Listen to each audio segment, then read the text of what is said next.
والقرى الفاسد سالت السبيل المحقق إلى أولئك المكان الشارك الذي لا موجود فيها بل وبريها خصوصا ولا يشهد شيئا فليجلل بسم الله حضرة الجواجب من المعلم بكتبنا ومسجل بكتبنا من شيخنا ونجسنا يا الله الفاتحة.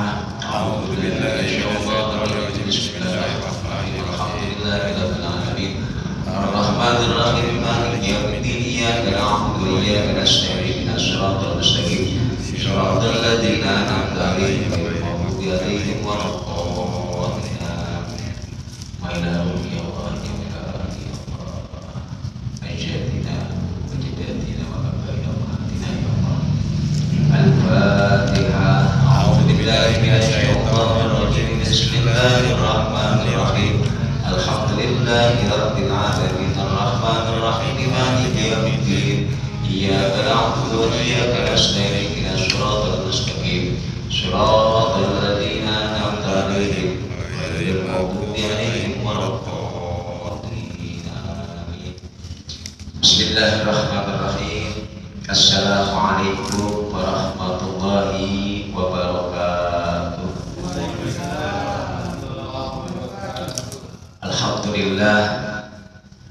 Alhamdulillah alladzi hadana li hadza wa ma kunna linahtadiya laula an hadana Allah. Asyhadu an la ilaha illallah wahdahu la syarika lah wa asyhadu anna sayyidana wa nabiyyana Muhammadan abduhu wa rasuluh. Allahumma shalli wa sallim ala sayyidina Muhammadin wa ala alihi wa sahbihi ajma'in. Subhanaka la ilma lana illa ma 'allamtana innaka antal alimul hakim. Wa tub 'alaina innaka antat tawwabur rahim. Rabbi shrah li sadri wa yassir li amri wahlul 'uqdatam min lisani yafqahu qawli. Amma ba'du. Hadratal mukarram wal muhtaram, para bapak, para jamaah yang dimuliakan oleh Allah Subhanahu wa taala. Alhamdulillah, puji syukur tentunya marilah selalu kita haturkan kepada Allah atas limpahan nikmat dan anugerah yang telah diberikan kepada kita semua, terutama alhamdulillah kita masih diberikan nikmatul iman, nikmat Islam, nikmat sehat walafiat, dan juga alhamdulillah kita masih diberikan kesempatan panjang umur, yang mana alhamdulillah pada malam hari ini kita masih bisa melaksanakan rutinitas kita. Mudah-mudahan apa yang menjadi niat dan tujuan kita diterima oleh Allah Subhanahu wa taala. Amin. Sholawat teriring salam tentunya marilah selalu kita haturkan kepada suri tauladan kita, junjungan kita, Nabi kita, Nabi besar Muhammad sallallahu alaihi wasallam, beserta para keluarga beliau, para sahabat beliau, para pengikut beliau, dan mudah-mudahan kita semua termasuk daripada bagian dari umat beliau yang telah mendapatkan syafaatnya. Amin ya rabbal alamin. Hadirin jamaah yang dimuliakan oleh Allah Subhanahu wa taala, alhamdulillah kita sekarang berada di pertengahan daripada bulan Dzulqa'dah, bahkan mendekati akhir bulan Dzulqa'dah, dan sebentar lagi kita akan memasuki bulan Dzulhijjah. 2 bulan yang agung berturut-turut. Di antara keutamaan dari bulan Dzulhijjah adalah ada ibadah yang dilaksanakan di bulan Dzulhijjah tidak ada di bulan-bulan yang lainnya. Sholat itu bisa kita laksanakan di bulan apapun, puasa pun bisa kita laksanakan di bulan-bulan lainnya, sedekah dan lain sebagainya, zakat. Namun ada satu ibadah yang hanya bisa dilaksanakan pada bulan Dzulhijjah, yaitu ibadah haji dan juga ibadah al-udhiyah, ibadah berkurban. 2 ibadah yang merupakan sejarah daripada perjalanan para nabi-nabi Allah terdahulu, dari mulai Nabi Adam sampai dengan Nabi kita Nabi besar Muhammad Shallallahu Alaihi Wasallam. Bagi yang mampu memiliki biaya fisik dan lain sebagainya, maka wajib bagi dia untuk melaksanakan ibadah haji dengan syarat-syarat yang telah dijelaskan oleh para ulama. Yang tidak mampu, ada ibadah yang dikatakan oleh Nabi Muhammad Shallallahu Alaihi Wasallam, ma'amilan ibnu Adam yawman nahar min amalin ahabba ilallahi ta'ala min iraqi ad-dam. Tidak ada amalan dari seseorang pada hari Yaumun Nahr, yaitu hari Idul Adha, dari amalan yang sangat dicintai oleh Allah Subhanahu wa Ta'ala dari mengalirkan darah, yaitu berkurban. Amalan yang sangat dicintai pada hari Idul Adha. Tidak ada lagi amalan yang terbaik kecuali berkurban. Nah, pada pertemuan minggu kali ini kita sedikit akan membahas tentang daripada hukum berkurban dan berkaitan dengan kurban, agar kita lebih mengetahui lagi syariat daripada kurban itu sendiri, aturan-aturan tata cara di dalam berkurban. Ini penting ya bagi kita untuk mengetahui syariat-syariat yang diajarkan oleh baginda kita Nabi besar Muhammad Shallallahu Alaihi Wasallam. Di antaranya adalah dalil tentang berkurban itu sendiri. Nah, di sini dijelaskan wal aslu biha Allah Ta'ala. Dasar dari pijakan dianjurkannya kita berkurban adalah firman Allah Subhanahu wa Ta'ala, fasholli li rabbika wanhar. Fasholli, maka sholatlah engkau li rabbika, karena Tuhanmu, wanhar, dan berkurbanlah engkau. Bahkan di dalam Al-Quran Allah Subhanahu wa Ta'ala menceritakan bagaimana pengorbanan Nabi Allah Ibrahim dengan putranya Nabi Allah Ismail. Dan itu diabadikan dalam Al-Quran ketika Nabi Ibrahim bermimpi diperintahkan oleh Allah untuk menyembelih putranya Ismail alaihissalam. Kemudian mimpi tersebut dikabarkan kepada putranya, dan putranya menerima kalau memang itu keputusan dari Allah dan perintah Allah Subhanahu wa Ta'ala, yang sampai akhirnya ketika Nabi Ibrahim ingin menyembelih anaknya, Allah ganti dengan seekor kambing. Dan itu sudah masyhur dan sering kita dengar. Ada juga cerita putra daripada Nabi Allah Adam alaihissalam. Dalam surat Al-Maidah Allah Subhanahu wa Ta'ala katakan, watslu alaihim naba abana Adam. Wahai Muhammad, ceritakanlah kepada mereka umatmu tentang cerita daripada dua putra Nabi Adam alaihissalam bil haqqi, dengan benar. Id qarraba qurbanan fataqabbala min ahadihima wa lam yutaqabbal min al-akhar.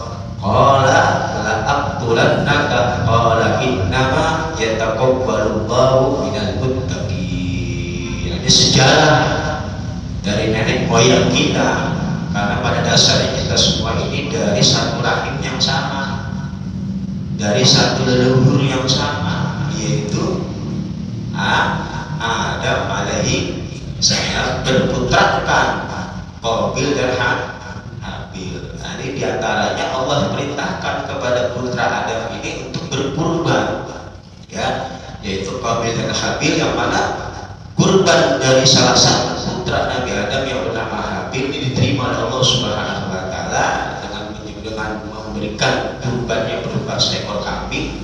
Nah, itu di dalam kitab Tafsir Jalalain dijelaskan, kambing yang dipersembahkan oleh Habil ya diterima oleh Allah Subhanahu wa Ta'ala dengan turunnya api cahaya mengambil hewan tersebut. Nah, ini kalau cerita orang dulu itu mujizat orang-orang dulu, nabi-nabi dahulu ditampakkan oleh Allah Subhanahu wa Ta'ala. Ternyata pengorbanan dari putra yang kedua daripada putra Nabi Allah Adam, yaitu Qabil, tidak diterima. Akhirnya hasullah, terjadilah pertengkaran, terjadilah pembunuhan. Ya, karena memang sudah awalnya hasil. Karena ketika lahir ya putra Ibrahim ini, ya putra Nabi Adam ini berpasang-pasangan. Jadi dijodohkan antara anak kembar ini dengan anak kembar ini. Qabil punya anak kembar, Habil punya anak kembar, laki-laki perempuan ini dipasangkan ke sana, dipasangkan ke sini. Ternyata pasangan dari Qabil ini kurang menarik dibanding pasangan daripada Habil.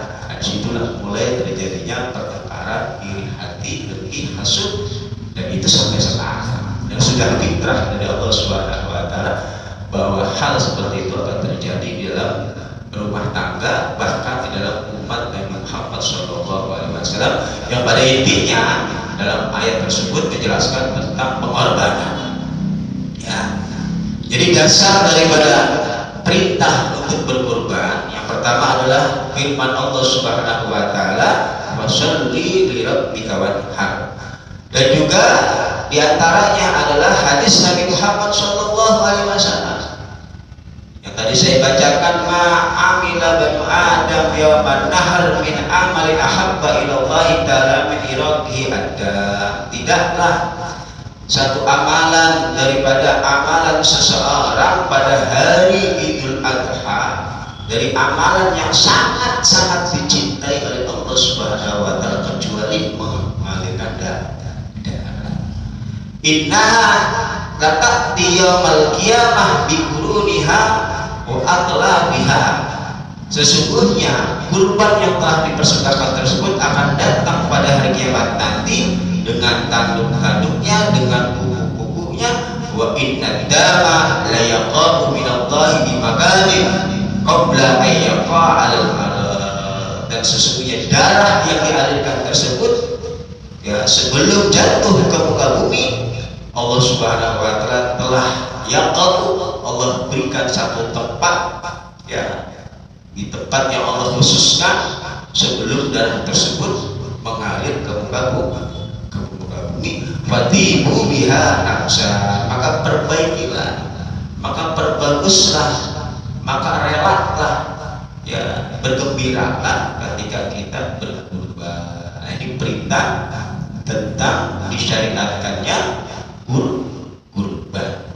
Banyak hadis-hadis Nabi Muhammad SAW yang menjelaskan tentang keutamaan berkurban. Di antaranya lagi hadisin aqdimu duhayakum fa innaha 'ala sirati matayakum. Perbaguslah atau perbesarlah kurban-kurban kalian, baik dari segi fisik kesehatannya, fa innaha, karena sesungguhnya hewan kurban tersebut ala sirat, nanti di sirat, satu jembatan yang dimana kita akan melewatinya, maka yaku menjadi kendaraan kita. Yang kita tahu dalam cerita-cerita dari kecil kita sering didengarkan cerita tentang siratal mustaqim, satu jembatan yang tipisnya itu ya 7 rambut di belah 7, saking tipisnya itu banyak orang yang tidak selamat ketika melewati jembatan siratal mustaqim. Banyak yang gagal di dalam melewati siratal mustaqim. Nah, di antara hikmah orang-orang yang berkorban, nanti kurbannya akan menjadi kendaraan bagi dia ketika dia melewati siratal mustaqim. Itu sabda Nabi Muhammad SAW.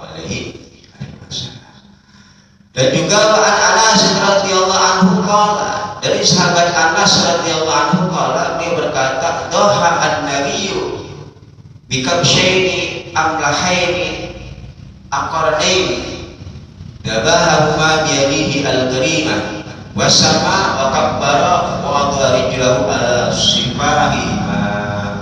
Wa Nabi Muhammad SAW berkurban ya dengan menggunakan domba, 2 ekor domba jantan ya, yang berdominan berwarna putih ya, yang bertanduk ya. Dabahahuma, beliau memotong sendiri dengan tangannya sambil membaca bismillah wa kabbara, dan bertakbir, wa rijlahu, dan meletakkan kakinya ala sifahima, di samping lehernya. Ini cara memotong hewan kurban, kakinya ditaruh di samping leher, baca bismillah, baca takbir, kemudian nanti ada niatnya, nanti pembahasannya. Ini tentang dalil anjuran kita untuk berkurban. Kemudian hukum berkurban itu apa sih? Nah, di sini dikatakan bahwa hukum berkurban itu adalah hukumnya sunnatun muakkadatun, sunnah yang sangat ditekankan fi haqqina bagi kita umat Nabi Muhammad sallallahu alaihi wasallam, wa amma fi haqqi sallallahu alaihi wasallam wajibatun fahiya wajibatun. Sedangkan bagi Nabi Muhammad sendiri berkurban itu hukumnya wajib. Jadi terkadang ada satu perbuatan yang dilakukan oleh Nabi tidak wajib dijalankan oleh umatnya, bahkan tidak boleh dilakukan oleh umatnya. Di antaranya menikah lebih dari 4. Bagi Nabi boleh menikah dari 4, tapi bagi umatnya tidak boleh. Di antaranya kurban. Bagi Nabi kurban itu wajib, nisbat kepada Nabi, wajib berkurban. Bagi kita umat Muhammad sunnah muakkadah dan sunnah yang sangat ditekankan. Wa taqiduha al-kifayah, bahkan keakadahnya saking sunahkannya ini ada nilai kifayah. Dalam artian bagaimana? Maka falau fa'alaha wahidun min ahlil bait kampat anhu wa in sunnat likulli minhum.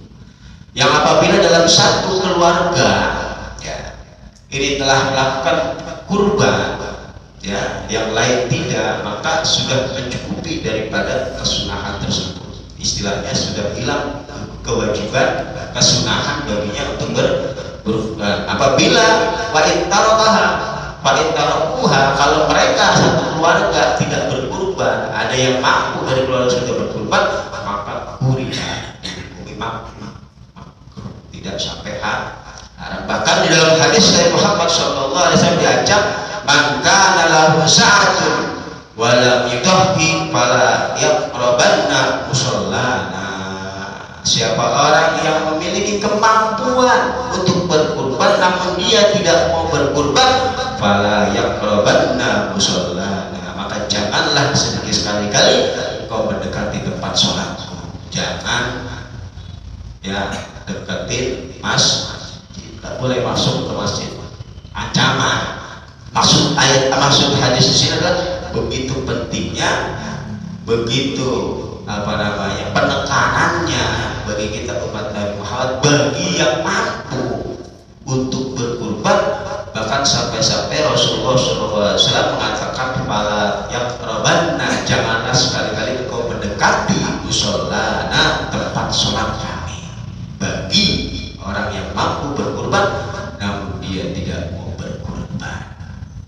Tentang dalil-dalil ya perintah atau syariat daripada kurban itu sendiri. Waqad syariat fi sanati tsaniyah min al-hijrah kazakah wa salatul aid kazakati wa salatul aidain.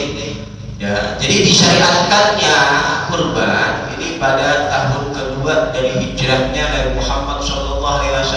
Jadi setelah beliau hijrah dari Mekah ke Madinah, selang 2 tahun baru di situ disyariatkan, diperintahkan untuk berkurban, sama seperti disyariatkannya zakat, sholat. Ini setelah 2 tahun Nabi Muhammad menetap di Madinah.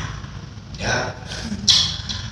Kemudian yusannu muta'akkidan li hurrin qadirin, disunnahkan dengan sunnah yang sangat ditekankan. Bagi siapa? Yaitu bagi orang yang merdeka yang pertama. Berarti orang-orang yang memang statusnya bukan seorang budak ya, bukan kepemilikan orang lain, dia memiliki dirinya sendiri, merdeka. Nah, kayak kita orang-orang merdeka. Kemudian qadirin, dia mampu berkurban, berarti memiliki harta ya yang bisa untuk berkurban itu sendiri ya. Kemudian juga dijelaskan wal Islam, di antaranya lagi syaratnya Islam, jadi harus orang Islam. Bagaimana kalau non muslim berkurban ketika hari raya Idul Adha? Ada tetangga kita non muslim pengen ngerame-ngeramein ya masjid, musola, nyumbang kambing, ya terima, boleh kita makan dagingnya. Namun hukum tersebut hukumnya bukan hukum hewan berkurban, hadiah biasa dari mereka untuk kita. Karena syaratnya ya diantaranya harus orang ngasih ke kita diterima. Kebaikan dari dia untuk kita menjaga toleransi sesama orang beragama, sesama bangsa Indonesia, ya Allah kita terima. Ya, boleh dagingnya kita bagi-bagi. Namun hukumnya ya hewan tersebut bukan menjadi hukum kurban. Pahalanya ya bagi mereka ya tentu di mata kita. Ya, mereka dianggap orang baik, namun nanti di akhirat Allah yang akan membalas atau tidak, itu bukan hak kita memfonis seseorang sesat atau tidak. Namun di dalam syariat Islam, seseorang ibadahnya diterima syaratnya terlebih dahulu dia harus masuk dulu dalam Islam. Nah, ini syarat di dalam agama kita, harus kita pahami ya. Kemudian taklif, orang tersebut memang sudah mampu ya, mukallaf ya, bersyir, dan orang tersebut berakal, cerdas, paham tentang hukum dan lain sebagainya. Ya, ini diantara syarat-syarat yang memang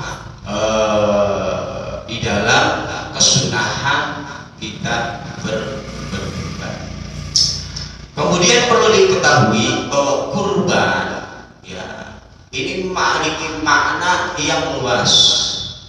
Jadi apa yang kita lakukan ketika berkurban pada hari raya itu namanya udhiyah. Ya, jadi kalau kurban itu lebih luas lagi. Jadi ada perbedaan sedikit antara kurban dan udhiyah. Nah, dijelaskan wal udhiyah wa hiya ma yudhahu minan na'ami taqarruban ila Allah taala min yaumi 'idin nahr ila akhir ayyamit tasyrik. Yaitu hewan yang disembelih minan na'ami dari hewan-hewan ternak. Nah, berarti di sini syarat hewan tersebut sah dijadikan hewan kurban. Yang pertama dia harus berupa hewan ternak. Yang termasuk kategori hewan ternak adalah di dalam fikih-fikih terjelaskan onta, sapi, dan kambing. Nah, ini termasuk kategori yang boleh dikorbankan. Selain itu kuda, nah, ini tidak termasuk daripada na'am. Ya, hewan-hewan yang sah untuk dikurbankan karena dia juga termasuk hewan-hewan yang wajib dijakati. Ketika kita telah memiliki kambing lebih dari 40, di situ nanti ada wajib zakat. Nah, sapi pun begitu, onta pun begitu. Nah, itu namanya na'am atau yang dinamakan dengan hewan ternak. Kenapa dinamakan na'am? Na'am itu artinya adalah lembut. Ya, lembut dalam segi ketika hewan tersebut berjalan ya, seolah-olah telapak kakinya tidak terdengar, jalannya itu nggak kedengaran dari langkah kaki hewan tersebut. Yang kedua, dari hewan ternak tersebut ini memiliki banyak manfaat bagi kita, baik dari susunya, dagingnya, berkembang biaknya hewan-hewan tersebut dibanding dengan hewan-hewan yang lainnya. Terbukti hewan yang dikonsumsi hampir di seluruh dunia ini daging sapi. Daging menjadi daging yang memang secara higienis, secara kesehatan, secara konsumsi umum di dunia ini ya daging sapi kambing. Nah ini ya, ini dinamakan dengan udhiyah. Apa sih udhiyah itu? Yaitu hewan yang disembelih dari hewan kurban taqarruban ilallah, tujuannya untuk mendekatkan diri kepada Allah. Nah ini poin penting.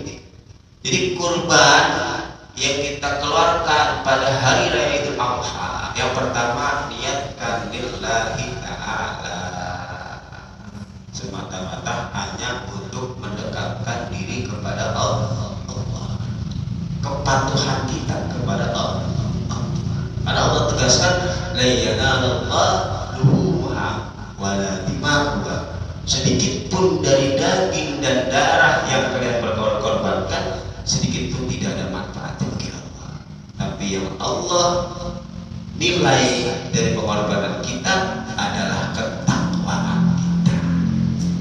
Takwa apa? Patuh, tunduk, nurut.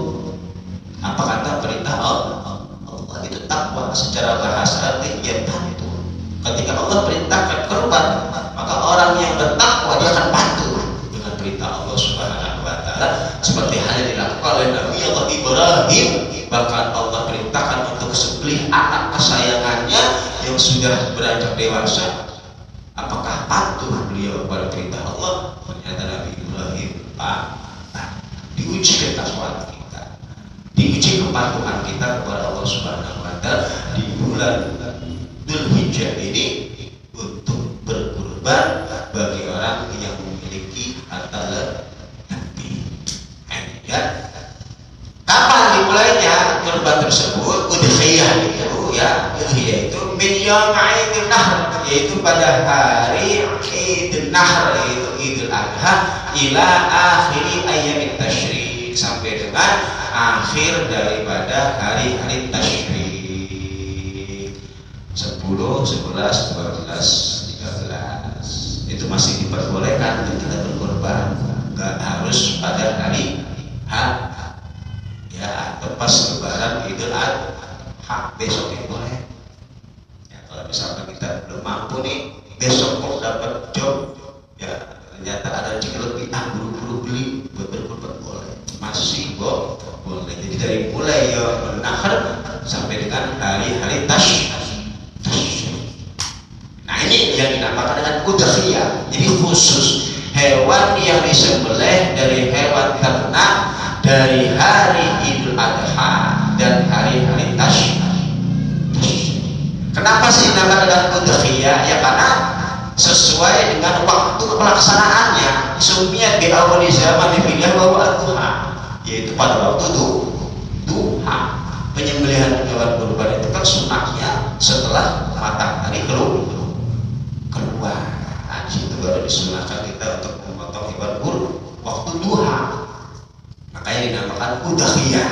Ini lebih merujuk kepada hewan yang kita kurbankan pada hari raya Idul Adha, namanya udhiyah.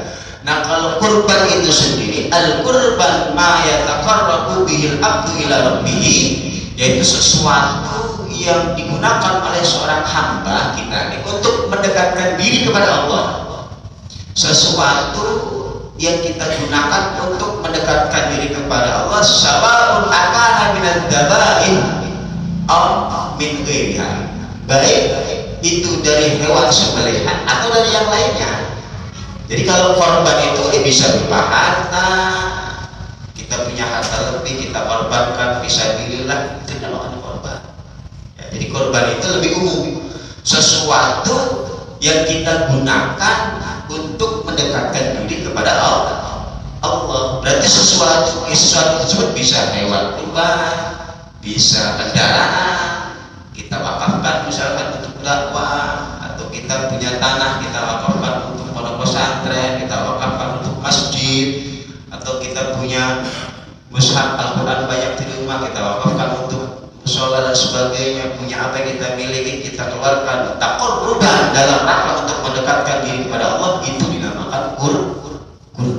Jadi lebih umum ya.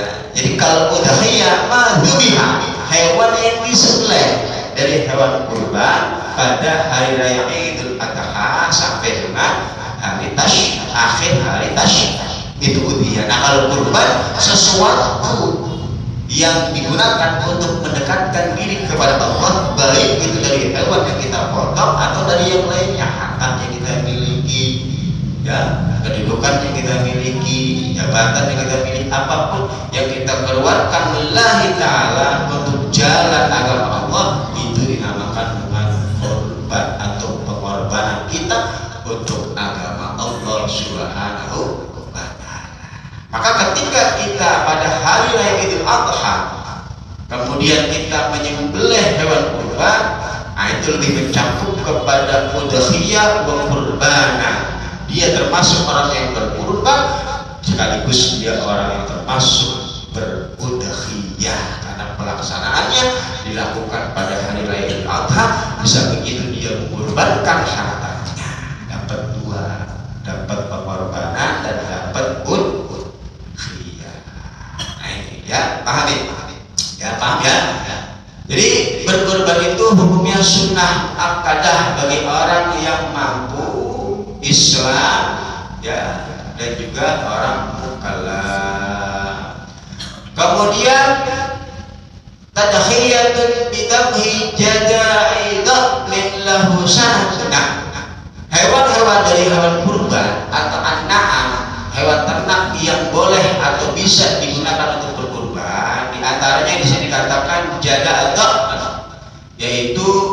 kambing domba lahu sanatun yang sudah berusia 1 tahun, genap 1 tahun dalam kondisi sehat. Jadi syarat kambing, kalau kita pengen korban kambing, ya syaratnya kambing tersebut sudah berusia genap 1 tahun dalam kondisi sehat. Au sakoto sinuhu walau qabla tamami, atau sudah poel kalau sudah Jawa ya, sudah opong ya, sudah copot giginya walaupun belum berusia sempurna 1 tahun. Nah itu bagi orang perkambingan paham dah. Poel itu maksudnya apa, opong apa copot, bagaimana juga nggak tahu ya, benar copot itu berarti ya. Nah itu ya syaratnya. Yang pertama, ketika kambingnya berupa kambing ya domba. Kemudian au syari'a ma'zin au baqarin lahuma sanatan, atau dia berkurban dengan menggunakan kambing kacang. Tadi kambing domba. Kalau kambing domba berarti kambing yang burungnya gimbal-gimbal domba ya. Nah ini syaratnya sudah berusia sempurna 1 tahun atau giginya sudah poel. Nah kalau kambingnya kambing Jawa, kambing kacang, syaratnya harus berusia sempurna 2 tahun. Beda ya, kambing Jawa. Kalau kambing Jawa harus sudah berusia 2 tahun. Nah, jangan yang dikorbanin cempek yang masih kecil, jangan. Kalau itu mau buat sate. Kambing muda enak ya, yang sudah berusia 2 tahun. Bagi kambing kacang au baqarin atau sapi. Dan juga syarat sapi untuk dikorbankan atau sah untuk dikorbankan sama dia sudah berusia 2 tahun dan dalam keadaan sehat. Nah nanti hewan-hewan yang tidak sah digunakan untuk kurban nanti jelaskan. Au ibilun lau khamsun sinina, atau berkurban dengan menggunakan otak yang sudah berusia 5 tahun. Biniyati adkhiyatin inda dabkhil, yaitu dengan niat ya, biniyat udhiyah ya, ketika memotong. Nawaitu al-udhiyah al-masnunah ya, au ada sunnat at-tadkhiyah lillahi ta'ala, potong ya. Nawaitu al-udhiyah al-masnunah ya, jadi harus dibawa al-masnahnya, karena dikatakan kepada etik tasar ala nahwil udhiyah syarat wajibatun yahrum al-aql minha. Kalau cuma saya niat udhiyah saja tanpa dibarengi kesunahan udhiyah, maka hewan yang Anda kurbankan secara otomatis menjadi hewan wajib. Maka ketika itu hewan menjadi hewan wajib, baginya tidak diperbolehkan memakan sedikit pun dari hewan kurban wajib. Di antara contoh hewan kurban wajib, misalkan saya tahun depan bernadar pengen berkorban, maka Anda tahun depan wajib hukumnya untuk berkorban, karena Anda bernadar akan berkurban. Konsekuensinya Anda tidak boleh memakan sedikit pun dari hewan kurban yang Anda keluarkan, karena itu kurbannya menjadi kurban wajib. Contoh lagi yang terkadang kita nggak sadar ternyata sudah menjadi wajib. Misalkan kita keliling-keliling lihat samping dan sapi, resep sama kambing, anak pengen korban pakai kambing ini. Nah ketika mentakin menentukan bahwa saya pengen berkorban dengan kambing ini, maka ucapan Anda tersebut menjadi ucapan wajib Anda berkorban dengan kambing ini. Ya, mentakin menentukan saya kayak berkorban pakai kambing ini, ini yang bagus nih, Anda wajib bukan? Hukumnya menjadi kurban wajib. Konsekuensi Anda tidak boleh nanti ketika dikurban memakan daripada daging tersebut, semuanya wajib untuk disedekahkan. Ya, jadi nanti ada perbedaan antara kurban sunnah dan kurban wajib. Di antaranya kalau kurban wajib ini tidak boleh kita salurkan kepada orang-orang kaya, orang-orang non-muslim. Kalau kurban sunnah boleh kita salurkan kepada orang-orang kaya, tapi dengan niat in'am, la litamlik. Nah, jadi perbedaan. Kalau in'am itu memberi makan kepada orang kaya, Kalau taklik memberi kepemilikan. Jadi kalau kurban yang diberikan kepada orang fakir miskin atau orang-orang yang berhak untuk menerima, ini jatuhnya taklik, memberikan hak kepemilikan. Misalkan bapak berkurban kemudian ngasih daging ke saya orang yang nggak mampu, maka itu sudah menjadi kepemilikan saya. Kalau sudah menjadi kepemilikan, berarti boleh dong saya apa-apakan kambing. Kalau ada kambing jual aja ke tukang sate, ya 30.000 sekreset boleh, karena sudah menjadi kepemilikan saya. Ditaklik memberikan kemaslahatan kepemilikan. Tapi kalau ke orang kaya itu jatuhnya bukan ditaklik, memberi makan kepada mereka, maka dia nggak boleh dijual, boleh untuk dikonsumsi saja. Ya, begitu juga kalau non muslim. Kalau kurban wajib mutlak, ulama bersepakat tidak boleh diberikan kepada non muslim. Tapi kalau kurban sunnah, ada sebagian ulama mengatakan boleh, tapi dengan syarat non muslim ini betul-betul orang yang fakir, orang yang tidak mampu, baru boleh kita. Itu juga sebagian ulama. Ada yang mengatakan mutlak, kalau kurban sunnah mau kurban wajib nggak boleh bagi non muslim kita beri, ya, karena ini berkaitan dengan syariat, aturan dari agama kita. Karena toleransi juga ada batasannya, karena ini hukum yang ditetapkan oleh Allah Subhanahu wa Ta'ala. Ini dipahami ya. Jadi demi niatin udhiyatin ila bakhil, ya, dengan niat kesunahan ketika memotong hewan kurban tersebut. Nawaitu al-udhiyah al-masnunah. Nawaitu ada as-sunnatit tadkhiyah. Ketika dia memotong bismillahirrahmanirrahim, Allahu akbar, Allahu akbar, Allahu akbar. Ya, niat di dalam hati. Yang namanya niat itu di dalam hati. Karena afdalnya ya berkurban itu bagi laki-laki, kalau dia mampu potong sendiri itu lebih afdal, lebih utama. Kalau nggak mampu bisa diwakilkan kepada orang yang mampu.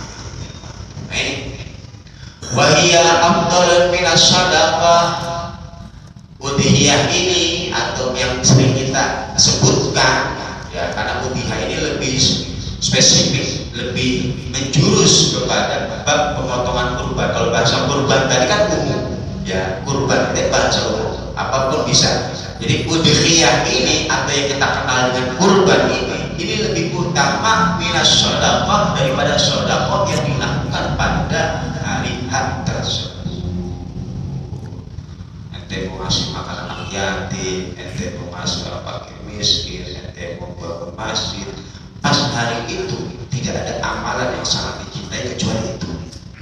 Palingkan dulu yang lain. Karena ente belum diakikohin, bagaimana Ustaz? Anak belum akikah. Kebetulan datang hari raya Idul Adha, duluin akikah apa Idul Adha. Nah, kalau memang itu jatuhnya untuk Idul Adha, ya Idul Adha. Kalau toh memang kita terpaksa, boleh dibarengin niat akikah sekaligus niat berkurban, dapat dua-dua. Itu kalau kita belum diakikah ini, atau orang tua kita belum diakikohin, atau kita punya anak belum diakikohin, niatin. Kalian niat berkorban atas nama ini sekaligus saya niat akikah buat anak saya. Dapat. Allah Maha Murah. Allah Maha tidak memberatkan hamba-Nya. Kalau dia mampu seperti itu silakan. Bahkan dapat akikah, kalau memang dia tidak mampu berakikah dengan kambing, ada sebagian ulama mengatakan silakan ada berakikah, yang penting mengalirkan darah dengan ayam. Yang mampunya pakai ayam silakan. Anda akikah anak Anda sembelih ayam, potong, ya, berikan nama yang baik, diakikohin dengan potongan ayam, karena memang mampunya.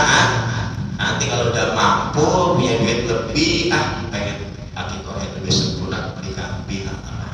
Jadi Islam itu kalau berat, ya, nih Idul Adha punya anak yang belum diakikohin atau dirinya belum diakikohin, ada rezeki lebih. Kalau ada rezeki lebih, kalau nggak ada jangan dipaksa.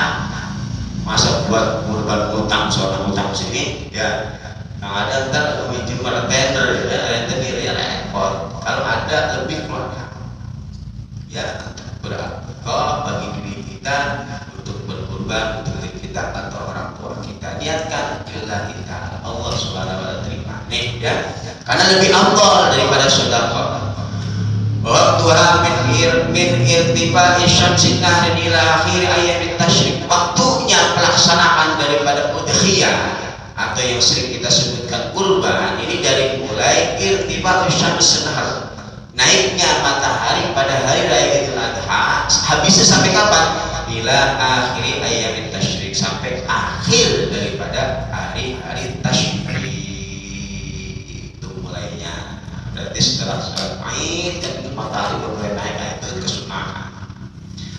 Wa yajibu sabbu baqarin aw ibilin an wahidin, dan dianggap cukup ya sabbu ya baqarin aw ibilin an wahidin, sepertujuhnya daripada sapi suku baqarin ya, suku baqarin bidomah, au ibilin an wahid, sepertujuh dari sapi atau unta an wahidin bagi satu orang. Ini sepertujuh berarti sapi satu untuk 7 orang, itu namanya 1/7. Jadi sapi satu itu cukup atau sah ketika dikurbankan untuk atas nama 7 orang. Nah kalau untuk satu orang kayak Ustaz, Anda punya duit nih 50 juta, Anda pengen beli sapi limosin buat anak doang, lebih afdal untuk sendiri, biar nanti ketika melewati Siratal Mustaqim paling gagah sendiri ya, paling gagah Robicon dua, paling gagah sendiri, naik sendiri gak boncengan, lebih afdal ya 7 itu cukup, lebih dari itu juga bisa ya, sapi satu atau ontak satu itu cukup untuk 7 orang. Kalau satu bagaimana? Lebih afdal, 5 afdal, 6 afdal, yang penting tidak melebihi dari itu 7. Nah kalau kambing itu cukup untuk 1 orang, dan kambing satu dengan sapi 7 orang, nah ini ulama mengatakan lebih afdal kambing satu karena utuh, walaupun kecil utuh dia sendiri kan enak. Kalau boncengan sama orang kan gak enak, kalau bahasa kendaraan tuh begitu ya, bawa sendiri lebih enak. Afdal kambing satu daripada sapi 7 orang ya. Kalau untuk daging ya mungkin kebanyakan sapi ya, nggak sama aja ya. Ini pahami ya tentang hewan-hewan yang boleh dikurbankan tadi itu. Kalau dia kambing geder ya, yang bulunya kriwel-kriwel gitu ya, kambing apa sih namanya itu, domba ya, nah itu syaratnya dia harus sudah berusia 1 tahun sempurna, 1 tahun lebaran sehat, atau giginya sudah kuat walaupun belum 1 tahun. Kalau kambing Jawa syaratnya dia harus sudah berusia 2 tahun, sama sapi juga harus sudah berusia 2 tahun. Kalau onta sudah berusia 5 tahun. Sapi satu ini cukup untuk 7 orang, kambing satu cukup untuk 1 orang. Nah, itu usia sapi tadi. Kemudian walaysiu ajba'un wa maqtu'atu ba'di dzanabin aw udhunin ubina. Tidak dianggap cukup ketika berkurban dengan menggunakan hewan yang sangat kurus, ajba ya, sangat kurus, kelihatan tulangnya doang ya, kurbanannya hewan itu sih ya. Kalau kagak ada itu nggak usah korban, nggak sah ya. Laisiu itu tidak mencukupi, nggak sah berkurban dengan hewan yang sangat kurus, kayak kurang makan, kurus banget. Yang kedua, waktu atau ba'di dzanabin, dan tidak sah berkurban dengan hewan ya yang terputus daripada buntutnya, sebagian buntutnya. Jadi buntutnya kalau gemuk, tapi kalau buntutnya putus nggak ada, nah, itu juga nggak sah karena ada cacat di sana. Al-udhunin, atau hilang kupingnya, yang jelas-jelas keduanya ini telah putus walaupun walaupun sedikit. Ya gede gawah, tanduknya keren, badannya gede, seperti kambing atau sapi, tapi kupingnya hilang separuh, agak sakit. Ya, makanya cari hewan kurban yang betul-betul memenuhi standar syariah. Ya, jangan melihat gedenya doang, perhatikan bentuknya, ya kupingnya benar-benar. Karena kupingnya potong sedikit ya, itu dikatakan tidak sah. Wah ini walaupun sedikit. Walaupun arjin dan juga hewan yang ya pincang, nggak sah. Ya pincang kakinya, ya beda kalau memang pas lagi mau dikorban, ditarik kakinya biar jatuh pincang, itu pas pincang, pas lagi mau dipotong jatuh, itu dari sore yang pincang, ya kan ketahuan kalau hewan pincang jalannya, itu walaupun badannya gede, kalau pincang nggak sah. Wa awarin dan juga yang buta matanya baik satu ataupun keduanya, ya matanya, ya makanya pilih-pilih ketika kita ingin membeli hewan kurban, jangan dilihat dari gedenya, betul-betul ya dari panitia atau rumah kurban yang menyediakan kurban ini betul-betul terpercaya ya dan betul-betul perhatikan daripada syariat. Jadi jangan sembarangan betul-betul perhatikan. Ini orangnya apik dari dalam syariat. Lantik tukang sapinya, atau kambingnya, nggak sembarangan. Jadi betul-betul memenuhi syariat, kesehatan sebagainya. Karena tadi bisa aja kuping udah buntung sama dia disambung bagaimana caranya. Kan banyak akalan-akalan seperti itu harus diperhatikan. Anak tidak sah nanti. Wa maradin bayyinin dan hewan yang sakit itu pun tidak mencukupi, tidak sah berkurban dengan hewan yang sakit. Ya, ini ya hewan-hewan yang tidak sah digunakan untuk kurban. Yang pertama hewan yang betul-betul sangat kurus. Yang kedua yang buntutnya atau telinganya terpotong, baik itu sedikit atau sebagian. Yang ketiga yaitu hewan yang kakinya pincang, baik satu atau kedua atau semuanya. Kemudian hewan yang buta, baik sebelahnya atau kedua-duanya. Kemudian hewan yang dalam keadaan sakit, dan itu juga tidak bisa dijadikan kurban atau tidak sah digunakan untuk berkurban. Dagingnya boleh kita makan. Kalau nanti punya kambing buta, kasih ke masjid, hukumnya Anda bukan berudhiyah, nggak dapat pahala kurban. Ya sedekah dapat, karena sedekah daging. Karena nilai pahala sedekah biasa sama sedekah kurban itu beda. Tadi dikatakan dalam hadis, ma'amila ibnu Adam, tidak ada amalan dari seorang manusia yang lebih dicintai oleh Allah pada hari raya Idul Adha kecuali mengalirkan darah, yaitu dengan berkurban. Dan nanti yaumil kiamah dia akan menjadi kendaraan kita ketika kita melewati Shiratal Mustaqim. Bahkan sebelum darahnya menyentuh tanah sudah Allah sediakan tempat pada darah tersebut. Pahalanya beda dengan sedekah biasa.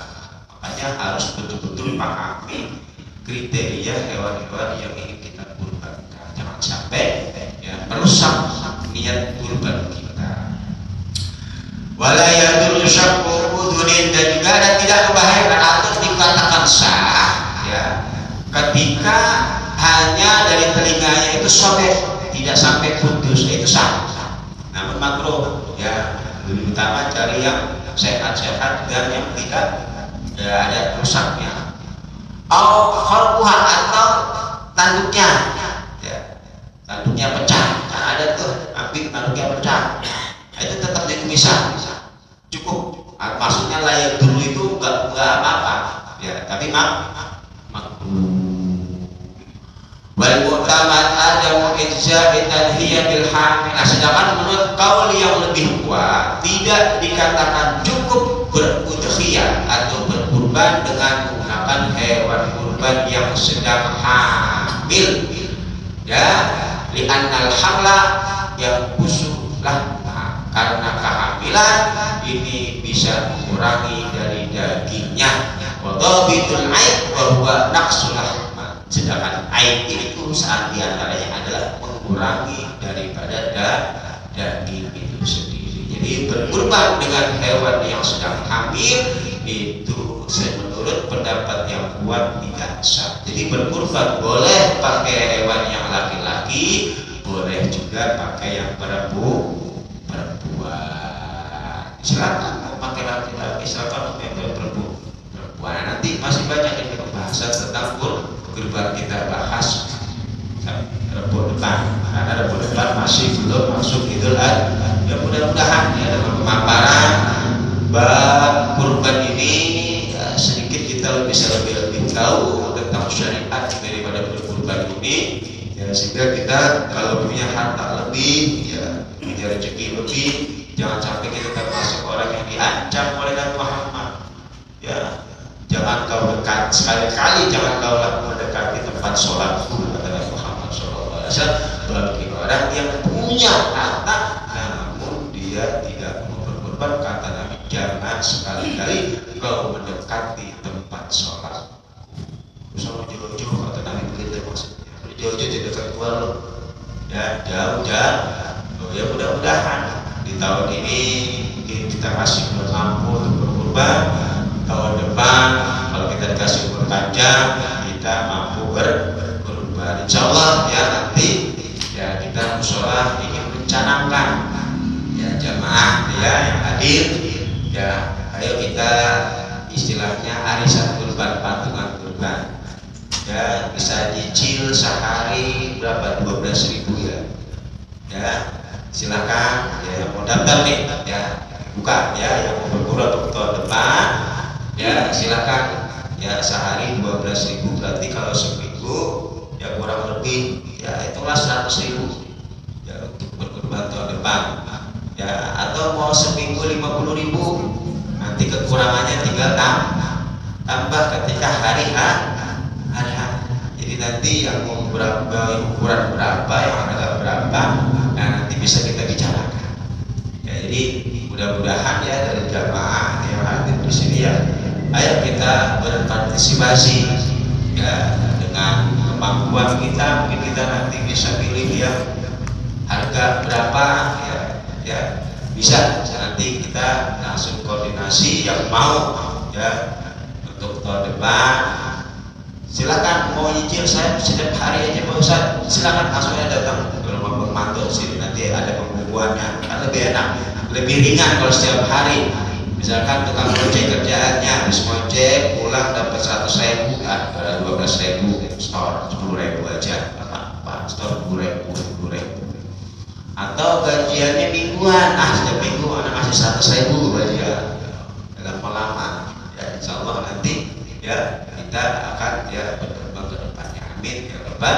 Mudah-mudahan kita diberikan kesehatan oleh Allah Subhanahu wa taala, umur panjang, dimurahkan rezeki kita, amin ya Rabbal alamin. Rabbana anfa'na bima 'allamtana wa bi'ilmina alladhi yanfa'una wa baqi ahlana wa qarabatin lana fi dinina ma'al putri mutawazzakar bi wafiqna bi kulli ma taqtadi qawlan wa wi'lan kurama warzuqil kula halalan daima wa akhilat kalaman akhda bil khair wa ahbab kula syarr bana wasrih lana kula su'ud wa aqim bil dubbikal ilmi wa qiyana rabbana kula duyun qabla an ta'tiyana rusrul manan wa ufir wasdilak ta'ala maksudnya wassalatu ala tawassul mustafa wa ala alihi wa rabbi musra wa sallallahu alaihi wa wahdina bihudak wa ja'alna majabridok wa la tuhalina wa liyamsila wa la tajalna iman khalaf amra wa asab wa hasbunallah wa ni'mal wakil ni'mal maula ni'mal nasir wa la hawla wa la quwwata illa billahil aliyyil azim. Rabbi bismillah wa ta'ala wa ta'ala.